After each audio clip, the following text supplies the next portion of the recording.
টানা ভারী বৃষ্টিপাত ও পাহাড়ি ঢলে দেশজুড়ে বাড়ছে নদ নদীর পানি। সিলেটে প্লাবিত নতুন নতুন এলাকা। রংপুরের কাউনিয়ায় পানিবন্দী 12,000 মানুষ। বেড়েছে দুর্ভোগ, হচ্ছে ফসলের ক্ষয়ক্ষতি। পাহাড় অঞ্চলে ভূমিধসের শঙ্কায় মানুষ। এদিকে নড়াইলে বজ্রপাতে মারা গেছেন 3 জন। প্রতিনিধিদের সহায়তায় আরও জানাচ্ছেন রত্না জামান। উজানের ভারী বৃষ্টিতে সিলেটের কানাইঘাটে সুরমা ও ফেঞ্চুগঞ্জের কুশিয়ারা নদীর পানি বিপদসীমার উপরে। প্লাবিত হচ্ছে জৈন্তাপুর, গোয়াইনঘাট ও কোম্পানিগঞ্জের নতুন নতুন এলাকা। এটা কি মেরামত করা হয় না, তাহলে আমরা বন্যায় প্লাবিত হব।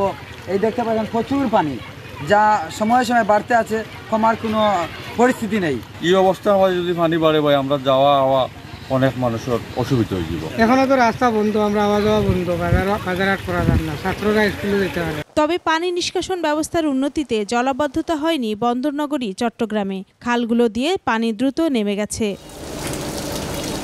পাহাড় ধসের শঙ্কায় নগরীর পাহাড়ি এলাকার লোকজনকে সরে যেতে বলছে প্রশাসন।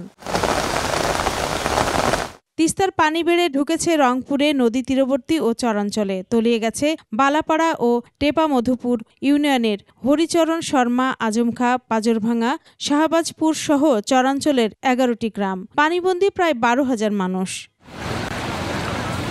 বন্যার পানিতে তলিয়ে গেছে শত শত হেক্টর জমির ফসল। বাড়িঘর ছেড়ে বাঁধগুলোতে আশ্রয় নিয়েছে হাজার হাজার মানুষ। পানি বেড়ে যমুনার প্রচণ্ড স্রোতে সিরাজগঞ্জের পূর্ব শাহজাদপুরের 3টি ইউনিয়নে বেড়েছে ভাঙন। নিম্নাঞ্চলের কাজীপুর সদর, বেলকুচি, চৌহালি, এনায়েতপুর, শাহজাদপুরে তলিয়ে গেছে আবাদি জমি। বৃষ্টির কারণে আবার ফের বাড়ছে পানি। বর্তমান কিছু ভাঙা শুরু করছে। টানা বৃষ্টিতে রাঙামাটিতে জনজীবন বিপর্যস্ত।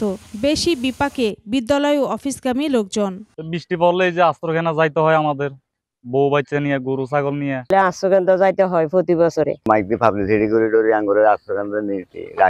268টি আশ্রয়কেন্দ্র খুলে পাহাড়ের পাদদেশে ঝুঁকিতে বসবাসকারীদের সেগুলোতে চলে যেতে বলছে প্রশাসন। পূর্ণ প্রস্তুতি আমাদের আছে এবং ইউনোদেরকে আমরা সেভাবে নির্দেশনা দিয়েছি, তারা যেন একদম পূর্ণ প্রস্তুতি রাখে। নড়াইলের কলোরা ইউনিয়নের রামনগর চরে বজ্রপাতে 3 জনের মৃত্যু হয়েছে। শূকর চড়ানোর পর তারা সবাই খোলা মাঠে ঘুমিয়েছিলেন। রত্না জামান, 21 টেলিভিশন।